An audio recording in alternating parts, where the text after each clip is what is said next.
Aurora had watched the stars for 237 years. She stood on the obsidian platform that jutted out from the floating crystal palace, her silver eyes reflecting the vast expanse of space before her. The twin suns of her homeworld hung low on the horizon, casting long shadows across the ancient stone beneath her feet. Behind her, she could hear the familiar sounds of her domain coming alive with the evening activities of her people.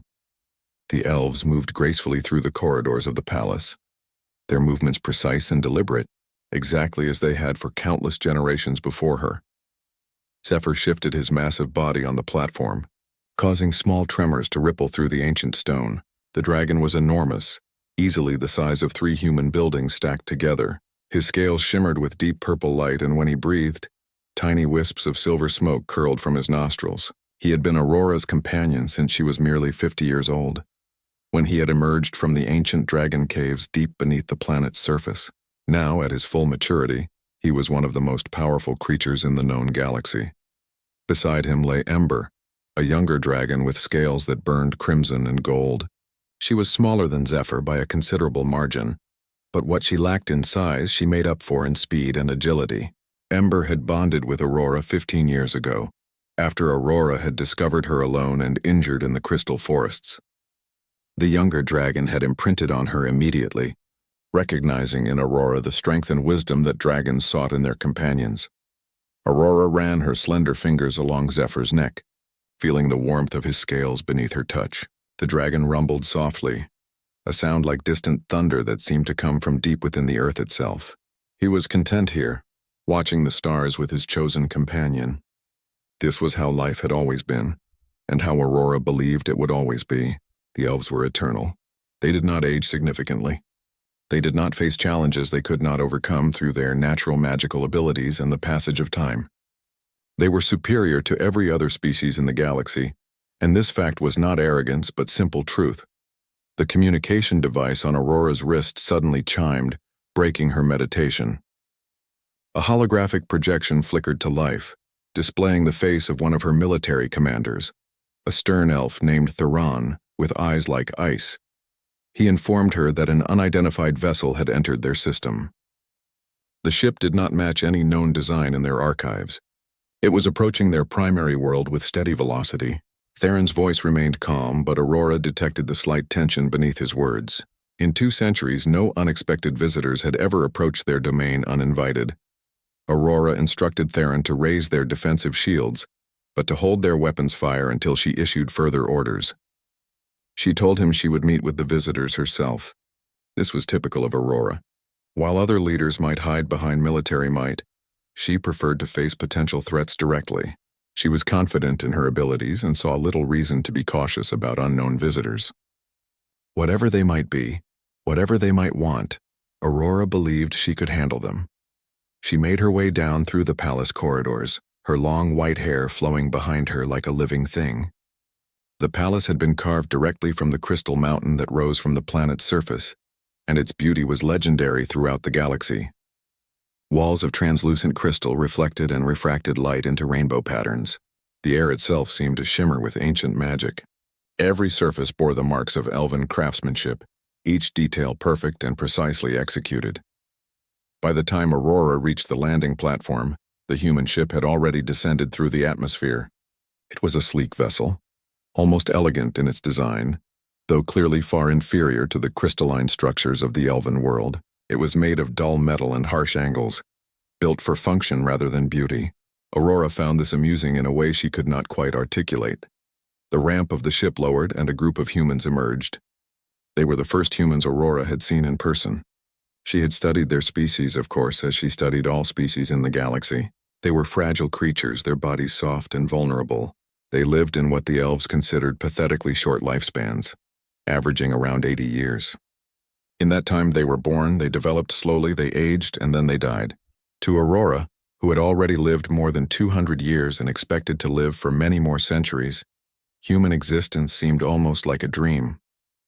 How could anyone accomplish anything meaningful in such a brief period of time? The humans wore uniforms of blue and silver, marking them as part of some military organization. Aurora had read about human governments and their obsession with order and hierarchy. It seemed exhausting to her, the way they constantly had to reassert their authority and rebuild their structures after they inevitably collapsed. The lead human was tall, with dark hair and sharp features. He moved with the bearing of someone accustomed to command. His name was Marcus, as he introduced himself when he approached Aurora. He placed his hand over his heart in what he called a salute, a gesture that Aurora found quaint and unnecessary. She did not return the gesture. Aurora offered him a tour of her palace, though she suspected he would find most of it incomprehensible. She spoke with him about the history of her people, describing the centuries of achievement, the magical advances they had made, the stability and peace they had maintained. She watched for signs of awe or fear in his expression, but his face remained remarkably composed. This disappointed her slightly. She had expected the human to be overwhelmed by the grandeur of her civilization. When they reached the observation platform where Zephyr and Ember waited, Marcus did react with genuine awe. He stopped and stared at the dragons for a long moment, his eyes widening slightly. Aurora felt a small satisfaction at this response. At least humans could recognize true majesty when confronted with it.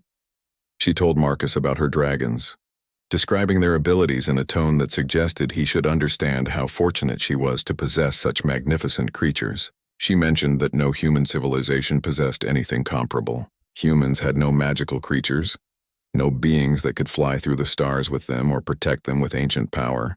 This was not meant as an observation, but as a statement of fact that established a clear hierarchy between their two species. Marcus asked if he could examine the dragons more closely. Aurora agreed, though she instructed Zephyr and Ember to remain calm. The human approached carefully, his movements deliberate and respectful. He ran his hands along Zephyr's scales, feeling their texture and strength. He looked into the dragon's eyes with something that looked like genuine respect rather than fear. This was unusual. Most visitors responded to the dragons with fear or overwhelming awe. Aurora found herself studying Marcus more carefully. He was not as soft-bodied as she had initially thought. She could see muscle definition beneath his uniform. His hands were calloused, suggesting physical work and training. His eyes were intelligent and analytical as he observed the dragons. He seemed to be not merely looking at them, but truly studying them, as if trying to understand their nature at a deeper level. When Marcus asked to establish trade relations between his people and the elves, Aurora almost laughed. Trade, as if humans had anything of value that the elves could possibly need. She explained this to him in terms that were not unkind but thoroughly condescending. She described how human technology was crude compared to elven magic. She noted that human lifespan was too brief for them to develop any sophisticated long-term projects. She suggested that humans were essentially children playing at civilization in their brief moments of existence. Marcus listened to all of this without becoming angry or defensive. Instead, he asked if he could return the following day to continue their conversation. He said he wanted to learn more about the elves and their way of life. Aurora agreed, finding something mildly entertaining about this fragile human's determination to engage with her, despite her obvious dismissal of his species. As she watched his ship depart into the evening sky, Aurora felt a strange sensation she could not quite identify. It was not concern, certainly, and it was not interest. Not in the way she understood interest. It was something else entirely, something she would have been unable to name at that moment. Zephyr seemed to sense her distraction. The dragon made a low rumbling sound and pressed his massive head against her shoulder gently. That night, Aurora found herself reviewing her archives about humans.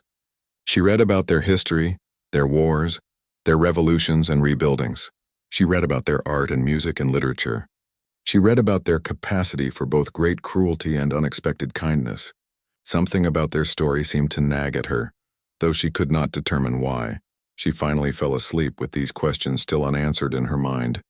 And in her dreams, she saw not the crystalline beauty of her palace but the stars beyond, infinite and mysterious and full of possibilities she had never considered before. Marcus returned the next morning as promised. Aurora found this adherence to his word mildly impressive, though she considered it simple politeness rather than any indication of depth. She had decided to spend the day systematically demonstrating to him the superiority of elven civilization in every measurable way. It was not cruelty, she told herself. It was simply education. The human needed to understand the reality of his position in the cosmic hierarchy. She began by showing him the ancient libraries of the elven world. The knowledge stored within these archives spanned thousands of years. Vast sections of the crystal walls displayed information, vast repositories of magical theory and historical records. Aurora explained how elves had perfected the art of recording knowledge in crystal matrices, allowing information to be stored for indefinite periods without degradation. She mentioned that human technology relied on fragile electronic systems that required constant maintenance and eventually failed. Marcus walked through the libraries carefully, examining the displays with intense focus. He asked questions about the magical encoding systems, the methods used to preserve knowledge, the organizational structures of the archives. He asked about the oldest records and what the elves had learned from their extensive history. Aurora found herself providing more detailed answers than she had initially planned to give. When they reached the section containing records of past conflicts, Marcus stopped and asked about them. Aurora was momentarily surprised that he had noticed this. Most visitors simply marveled at the beauty of the crystalline structures and the sheer quantity of information available. Marcus, however, was genuinely interested in history and conflict resolution. Aurora explained that the elves had engaged in conflicts with other species in the past, but these conflicts had been brief and decisive. Elven magic and the power of their dragons had made them essentially undefeatable in any confrontation. Marcus asked how many of these conflicts had resulted in peaceful resolution without violence. Aurora admitted that most had been resolved through military superiority. Marcus suggested that perhaps this was not the most sophisticated approach to foreign relations. He asked if the elves had ever attempted to understand the motivations and cultures of the species they encountered. He suggested that peaceful trade and cultural exchange might be more beneficial than military domination. Aurora found this amusing. She explained that the elves did not require anything from other species, and therefore diplomatic relations were primarily unnecessary. She stated this as simple fact, though something in Marcus's expression suggested he did not see things quite so clearly. The following days established a pattern. Marcus would arrive in the morning, and Aurora would dedicate herself to demonstrating some new aspect of elven superiority. She showed him their cities, carved directly from crystal mountains and arranged in perfect geometric patterns. She showed him their agricultural systems, which used magic to cultivate crops far more efficiently than human methods. She showed him their defensive technologies, elegant weapon systems that required only magical power to operate. Each time, she explained how these systems were so far advanced compared to human technology, that the gap between their civilizations was essentially unbridgeable. She spoke about the brief human lifespan as a fundamental limitation to their species. She described their emotional nature as a weakness compared to the logical and measured approach of the elves. But as the days passed, Aurora noticed something she had not anticipated. Marcus did not seem offended by her observations. In fact, he seemed to use them as starting points for conversations that gradually forced Aurora to examine her own assumptions more carefully than she had in centuries. When Aurora mentioned that elven agriculture was superior because it used magic, Marcus asked her what would happen to this system if something disrupted the magical fields. Aurora had never considered this. The magical systems had been in place for so long, maintained by generations of elves, that the possibility of failure had simply never occurred to her. When she mentioned their defensive weapons, Marcus asked how they would perform against an opponent who understood the nature of the magical systems well enough to predict their attacks. Aurora found herself unable to provide a confident answer. By the end of the first week, Marcus had established a habit of accompanying Aurora to the observation platform where the dragons rested. He had begun to interact with both Zephyr and Ember in a way that showed genuine respect for them as individuals, rather than simply as impressive creatures. He spoke to them as if they were intelligent beings deserving of his attention and consideration, which of course they were. One evening, Aurora found Marcus sitting beside Ember, his back resting against the dragon's warm scales. Ember appeared entirely content with this arrangement. The younger dragon's eyes were closed and she made soft rumbling sounds that suggested contentment. Marcus was reading something on a small handheld device, some kind of human technology that seemed remarkably functional despite its crude appearance. Aurora asked what he was reading. Marcus showed her. It was a human historical document, a record of a human expedition to one of the moons of a distant system. The humans had been stranded there for 3 years. During that time, with no contact with their homeworld and no hope of rescue, they had built a functioning settlement, established systems for food production, and actually improved their situation significantly. Aurora began to dismiss the accomplishment, but Marcus interrupted her. He pointed out that these humans had been facing imminent death, that they had no magical abilities to fall back on, that they had been forced to solve problems using only their knowledge and determination. He suggested that perhaps this was a different form of strength than what she typically valued. Over the following weeks, Marcus shared more human stories. He told her about human explorers who had mapped the Earth's oceans without magical assistance. He described human artists and musicians who had created beauty that moved others emotionally, in ways that touched something profound. He explained how humans had overcome disease and injury and limitation through their determination to survive and thrive. Despite their natural fragility, Aurora found herself in the unusual position of being forced to defend positions she had simply accepted as truth her entire life. She argued that these human achievements were still fundamentally limited compared to what the elves could accomplish. She maintained that the emotional nature of humans was a weakness. She insisted that their short lifespan made long-term goals impossible. Yet as she made these arguments, she began to notice cracks in the logic she had never previously questioned. Marcus never attacked her directly. Instead, he simply asked questions that forced her to examine the foundations of her beliefs. One afternoon, Aurora made a comment about how humans aged so rapidly, deteriorating into frailty and eventually death. She framed this as obvious evidence of human inferiority. Marcus looked at her quietly for a moment before responding. He asked her what it meant to live only 80 years, knowing from birth that the time was limited. He suggested that perhaps this limitation forced humans to find meaning in shorter timescales, to value their relationships and their achievements more intensely because they understood their time was finite. He asked if perhaps a life of 200 years lived with complacency was somehow less meaningful than a life of 80 years lived with desperate determination. He did not frame this as a criticism. He asked it as a genuine question, as if he was truly trying to understand how she saw things. Aurora did not have a response prepared for this question. She had never considered meaning in this way. She had assumed that longer life automatically meant more opportunity for achievement and fulfillment, but something about Marcus's words unsettled her in a way that no argument could have. That night, she stood on the observation platform with Zephyr and Ember, looking up at the stars. She thought about Marcus down on the planet below, sleeping in the quarters she had provided for him.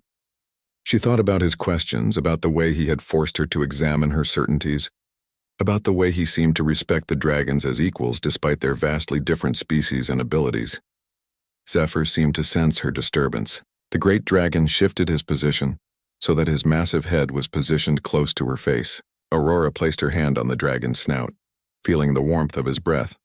She admitted quietly to the dragon that something was changing in her understanding of the world. She did not know if this change was good or bad. She only knew that Marcus had introduced an uncertainty into a mind that had been certain of almost everything for 200 years. Ember opened one eye and watched Aurora with an intelligence that suggested the younger dragon might already understand what Aurora was only beginning to comprehend. The dragons, after all, were ancient creatures with their own wisdom about the nature of strength and power. Perhaps they recognized something in Marcus that Aurora was only beginning to see. As she stood between the two dragons, looking up at the infinite expanse of stars, Aurora realized that the next encounter with Marcus would be different from all the ones before it. She had been trying to prove his inferiority. The notification arrived at exactly 1700 hours in the evening cycle. The astronomical monitoring system, which had detected celestial phenomena from across the system for thousands of years, suddenly issued an alert that had never been triggered before in recorded history. A massive asteroid field was moving through the system with an unusual trajectory that would bring it into direct collision with Aurora's homeworld. Aurora received the notification in the same moment that all her military commanders and scientific advisors received it. Within minutes, her war room was filled with anxious elves, their perfect composure cracking as they processed what the data meant. The asteroids ranged in size from massive objects kilometers across to smaller fragments. but collectively they represented an extinction-level threat to everything on the planet's surface. Commander Theron was the first to speak, suggesting immediate evacuation of the population into the underground crystal caverns that honeycomb the planet's depths. Aurora rejected this idea immediately. These caverns were designed for temporary refuge during planetary storms, not for housing an entire civilization. The elves would survive, but their world, their cities, their history would be destroyed. The lead scientist, a brilliant elf named Seraphine, offered analysis of the asteroid field's trajectory. She explained that the field was moving at extraordinary velocity, far faster than natural astronomical phenomena usually moved. She suggested that attempting to deflect such a large mass would require unprecedented force, applied with absolute precision timing. Aurora asked what options they had. Seraphine listed several possibilities, each more desperate than the last. They could attempt to use their magical defensive weapons to fragment the asteroid field, but this would likely only create smaller asteroids that would rain down on the planet in an uncontrolled manner, potentially causing even more damage. They could attempt to create a magical barrier around the planet, but barriers of that magnitude had never been maintained for more than a few hours, and they would need to hold for days. All of the options were insufficient. All of them represented compromises that would result in catastrophic damage to her world.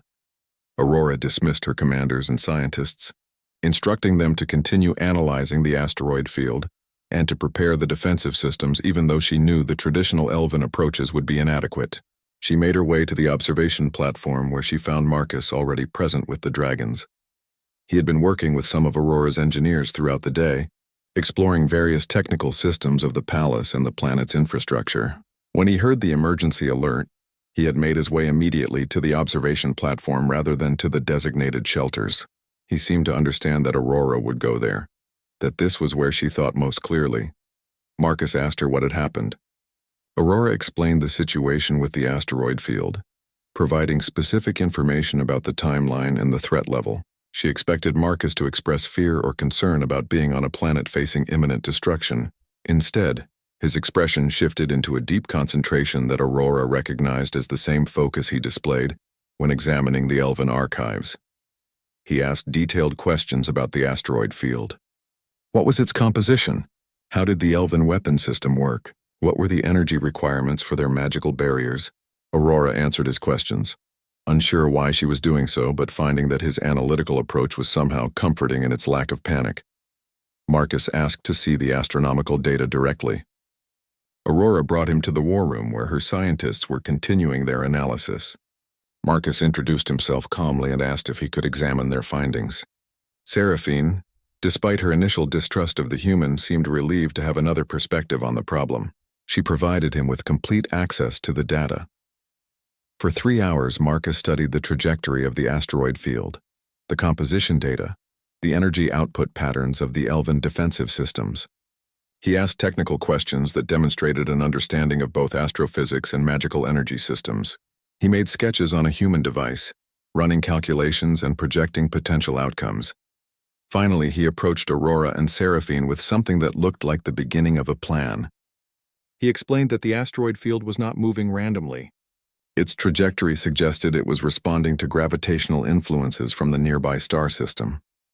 If they could use precisely targeted strikes at specific asteroids, they could potentially create a chain reaction that would break the field apart and redirect the fragments away from the planet. Seraphine immediately began analyzing Marcus's calculations. After several minutes of intense concentration, she looked up and said that the mathematics appeared sound. It was an approach she had never considered, primarily because it was so unconventional. It combined magical energy projection with precise physical mathematics in a way that was counter to traditional elven thinking. But it could work. She was not certain, but it could potentially work. Aurora found herself making a decision in that moment. She assigned Marcus and Seraphine as the joint leaders of the defensive effort. She gave them access to all of the elven resources and told them that they had approximately 15 hours before the asteroid field entered the danger zone from which defensive action would become futile. What followed was the most intense night of collaborative work that either the elves or Marcus had ever experienced. The human worked alongside Seraphine and her team of scientists, translating his mathematical models into instructions for the elven defensive systems. The systems had been designed to use brute force magical projection. Adjusting them to use the precision targeting approach that Marcus had outlined required extensive reprogramming and recalibration. Marcus did not sleep. Neither did Seraphine, nor any of the scientific team working on the project. There was no time for rest. There was only time for work. Aurora remained present throughout, observing the process and making decisions when conflicts arose between different proposed approaches. She watched Marcus work with an intensity she had never seen in anyone before. His eyes remained sharp despite the lack of sleep. His hands moved with purpose and precision as he directed technicians in their work. He asked questions when he was uncertain and stated opinions confidently when he possessed the knowledge to do so. As the hours passed, Aurora began to see something she had been too blind to recognize before. Marcus's strength was not in any individual capability. It was in his ability to think differently, to approach problems from angles that were completely foreign to how she had been trained to think. While she and her people relied on the weight of tradition and the power of ancient magic, Marcus relied on flexibility and innovation. By the 12th hour of work, the defensive systems had been sufficiently recalibrated. The plan was as prepared as it could possibly be. The team was exhausted. Seraphine could barely keep her eyes open. The technicians had been replaced multiple times with fresh crews, but even the new workers were showing signs of extreme fatigue. Marcus stood in the center of the war room, looking at the gathered elves and at Aurora. He explained that the calculations were complete. The strikes were plotted. The timing was set down to the exact second. He stated calmly that their lives now depended on the elven defensive systems functioning exactly as designed, and on the physical reality of the universe cooperating with their mathematical models. He said this without drama, without false confidence, but also without doubt. It was simply a statement of fact. They had prepared as thoroughly as possible, everything beyond their control now. Nothing remained but to execute the plan. Aurora made the final decision to proceed. She authorized the defensive systems to begin their firing sequence. The weapons located across the planet's surface powered up simultaneously, drawing enormous amounts of magical energy from the crystalline matrices that had been storing power for generations. Marcus stood beside her on the observation platform, along with Seraphine. The dragons watched with ancient eyes. Aurora realized that none of them were actually watching the screens displaying the asteroid field. They were all looking at each other, at the faces of the team that had worked so desperately to save their world. Then the first strike fired.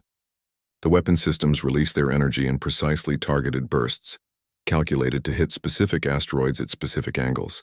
The chain reaction that Marcus had predicted and calculated began to unfold.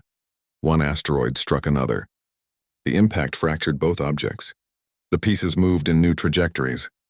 The gravitational mathematics worked exactly as Marcus had predicted.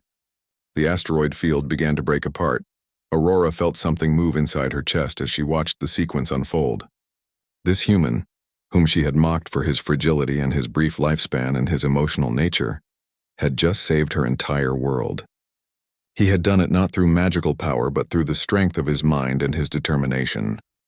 The final asteroid passed safely beyond the planet's outer boundary, redirected by the chain reaction that Marcus's calculations had predicted with absolute precision. The war room erupted in a moment of collective relief so profound that several of the scientists simply sank to the ground, overwhelming emotion finally breaking through their exhaustion and focus. Aurora remained standing, her silver eyes fixed on the astronomical displays showing the asteroid field now safely dispersing into empty space. Her world had been saved. Her people would continue to exist. Her civilization would endure. All of this was the direct result of a human whose species she had considered inferior in every possible way. The realization hit her with the force of a physical impact. She turned slowly to look at Marcus. The human was seated now, his body sagging with the weight of exhaustion after more than 20 hours of continuous work without rest. His dark eyes were barely open. There was a slight tremor in his hands where he had folded them in his lap. He looked fragile, the way all humans looked fragile to the elves. But in that moment, Aurora understood that fragility was not the absence of strength. It was simply a different manifestation of it. Seraphine approached Marcus carefully and thanked him with a formal gesture that was unprecedented, coming from a high-ranking elf toward a human. She told him that he had accomplished something that no elf would have been capable of accomplishing. She acknowledged that her people had relied on their ancient methods and traditions without question, and that this limitation had nearly been catastrophic. She asked if he would allow her to establish a formal research partnership between herself and his team to explore these new approaches to problem-solving. Marcus accepted the offer, though Aurora could see that he was struggling to remain conscious. She directed that he be taken to the healing chambers, where the elves could use their medical magic to restore his exhausted body more rapidly than natural sleep would accomplish. She watched as the medical technicians guided the human from the war room. Only when he had completely disappeared from view did she realize that she had been holding her breath. Over the following days, as the danger passed and the asteroid field completely dispersed, Aurora found herself reviewing everything that had occurred. She examined her initial assumptions about humans, comparing them against what she had actually observed in Marcus's actions. She discovered that nearly every belief she held had been fundamentally wrong. She had believed that humans were weak because they lacked magical abilities. In truth, they had simply developed different tools to accomplish their goals. The mathematics that Marcus had used was as elegant and powerful as any magical system, simply expressed in a different language. She had believed that human lifespan meant they could not accomplish meaningful work. Yet Marcus had done more in a few weeks to advance elven understanding than most elves accomplished in decades. His brief life had been filled with constant learning and growth and the determination to push the boundaries of what was possible. She had believed that human emotion was weakness. Now she recognized that the intensity of human feeling was what drove them to accomplish seemingly impossible tasks. They did not accept defeat with the calm resignation that came from having centuries ahead of them. They fought because they understood that their time was limited. When Marcus emerged from the healing chambers, Aurora was waiting for him on the observation platform. He looked remarkably restored, though some of the intensity had faded from his expression. He seemed almost dazed, as if he was not entirely certain what had happened while he was being treated. Aurora greeted him formally. She told him that she owed him a debt that could never be repaid. She told him that her people owed him a debt. She told him that he had shown her something that no elf had been capable of showing her, that there were forms of strength and intelligence that she had been too limited to recognize. Marcus tried to demur, suggesting that he had only done what was necessary. Aurora would not allow him to minimize the importance of what he had accomplished. She pressed forward with what she had decided during the long hours of waiting for him to recover. She asked if Marcus would stay. She did not ask if he would visit, or if he would establish diplomatic relations, or if he would work as a consultant to the elven people. She asked if he would stay as a permanent presence, as someone whose voice she would consult before making decisions about her world and her people. Marcus appeared confused by this question. He asked for clarification, wondering if she meant stay on the planet or stay in some other capacity. Aurora took a breath, pushing past the uncertainty she felt. She explained that she wanted him to stay as her partner and companion. She wanted his perspective and his insight to be part of her decision-making process.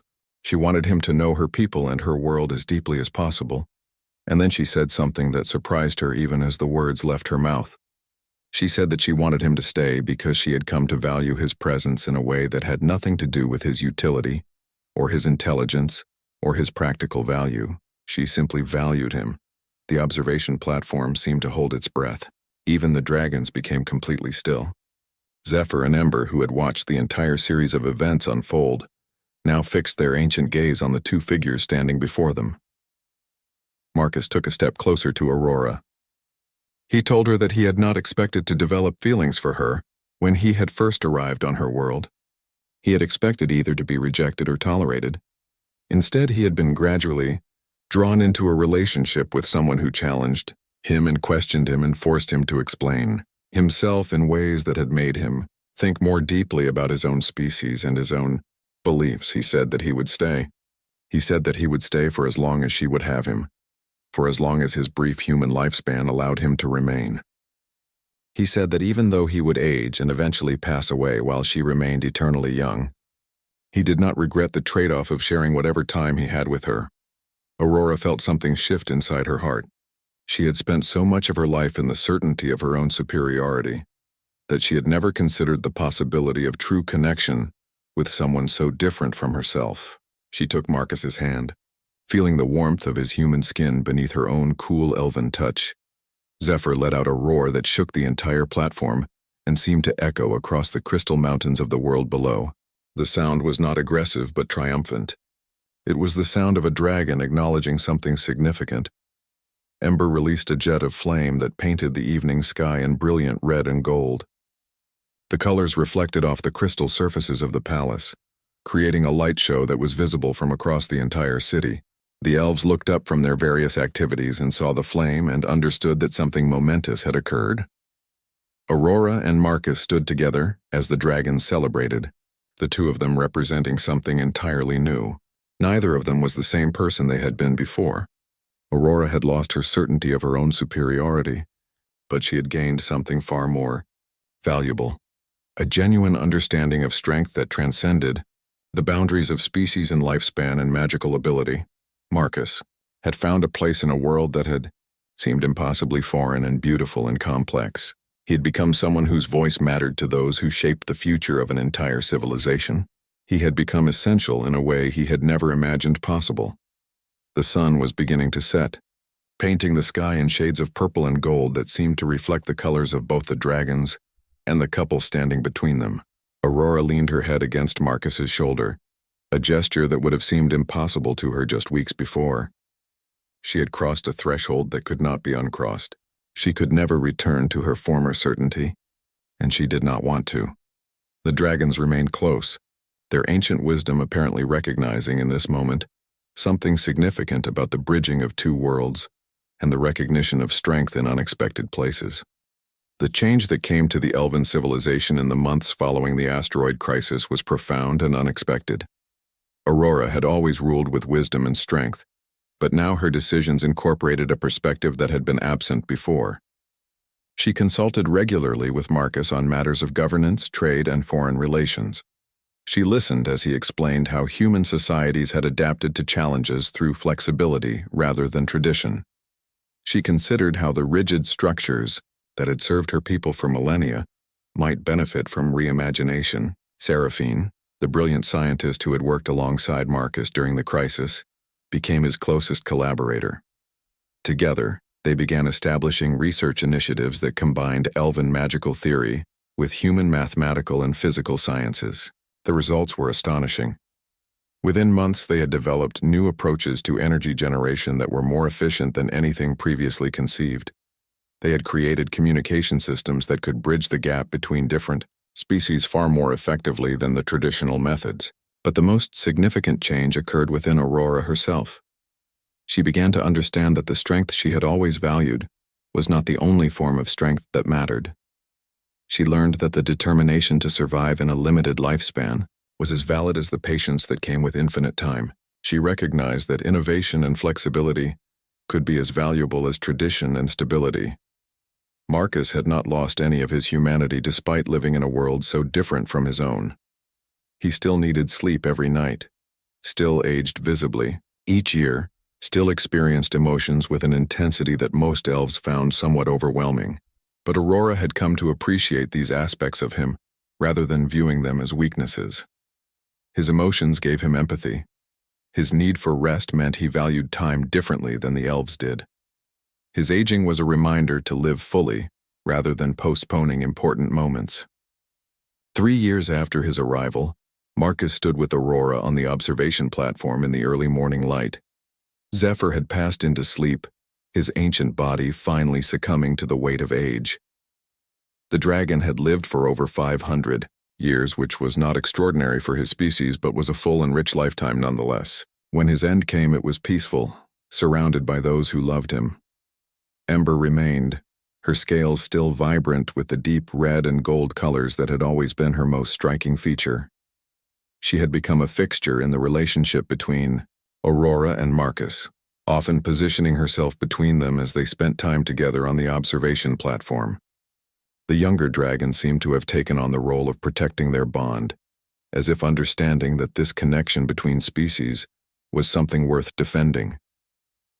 Aurora expressed her sadness about losing Zephyr to Marcus. The human listened without trying to minimize her grief. He did not remind her that elves lived longer than dragons or suggest that she should accept this loss with equanimity. Instead, he sat beside her and allowed her to feel the weight of her grief fully. When she finally spoke, she talked about the centuries she had spent with her first dragon companion, about all the experiences they had shared, about the loyalty and companionship that had defined much of her existence. Marcus told her that he would not have those centuries with Zephyr because of his human lifespan. He said that this limited time was part of what made the connection so precious. He explained that humans developed profound bonds with other creatures, not despite their brief time, but because of it. The limitation forced them to recognize the value of every moment. Aurora understood this in a way she never could have before she knew Marcus. She squeezed his hand and thanked him for being present with her in her grief. In the following days, there were ceremonies honoring Zephyr's life and contributions to the elven civilization. Dragons, like elves, were revered in their culture, and the death of such an ancient and wise creature was acknowledged with great solemnity. Marcus attended the ceremonies with Aurora, wearing formal elven garments that had been commissioned specifically for him. His presence at the ceremony marked a significant statement from Aurora to her people. This human was not a visitor or a guest, but an integral part of their world and their future. After the mourning period, Aurora made an announcement to the entire elven civilization. She established a new council of governance that would include humans from Marcus's people. She announced that they would be opening formal diplomatic and trade relations with human worlds. She declared that the elves recognized that other species possessed forms of wisdom and strength that were different from their own but equally valuable. There was resistance from some of the more traditional elves. They questioned whether Aurora's judgment had been compromised by her attachment to the human. They suggested that this new openness would dilute the purity of elven culture. But the majority of the elves recognized that the asteroid crisis had revealed the limitations of their traditional approaches, and that Aurora's new direction offered possibilities for growth and advancement. Marcus established a formal research institute dedicated to collaborative projects between humans and elves. Seraphine joined him as co-director, lending the legitimacy of her position within the elven scientific establishment to the initiative. Within a year, the institute had attracted the best minds from multiple species. Humans worked alongside elves. Beings from a dozen other star systems contributed their unique perspectives to problems that had previously seemed unsolvable. But beyond all of this official work and formal transformation of society, what mattered most to Aurora was the personal bond she shared with Marcus. She had come to understand that love was not something she had been taught about growing up in elven society. It was not the sort of emotion that was valued or discussed openly. But in Marcus's presence, she had discovered that love was perhaps the most powerful force in any civilization. They spent quiet evenings together on the observation platform, with Ember, watching the stars the way Aurora had done for centuries before Marcus arrived. But now, instead of reflecting on her own superiority and the certainty of her knowledge, she found herself imagining futures that were uncertain and therefore precious. She found herself looking forward to tomorrow with an intensity she had never experienced before. 5 years after Marcus's arrival, a messenger came to inform Aurora that a new generation of dragons had emerged from the crystal caves beneath the planet's surface. This was extraordinary. Dragon births were rare, occurring only every few centuries. The appearance of new dragons now, after the crisis that had been averted by the partnership between elves and humans, seemed to suggest that something had shifted fundamentally in the world. Aurora and Marcus made their way down to the crystal caves where the young dragons had emerged. There were 3 of them, their scales still bearing the soft iridescence of creatures newly hatched. They were small compared to Zephyr and Ember, but filled with the same ancient intelligence that seemed to characterize all dragons regardless of their age.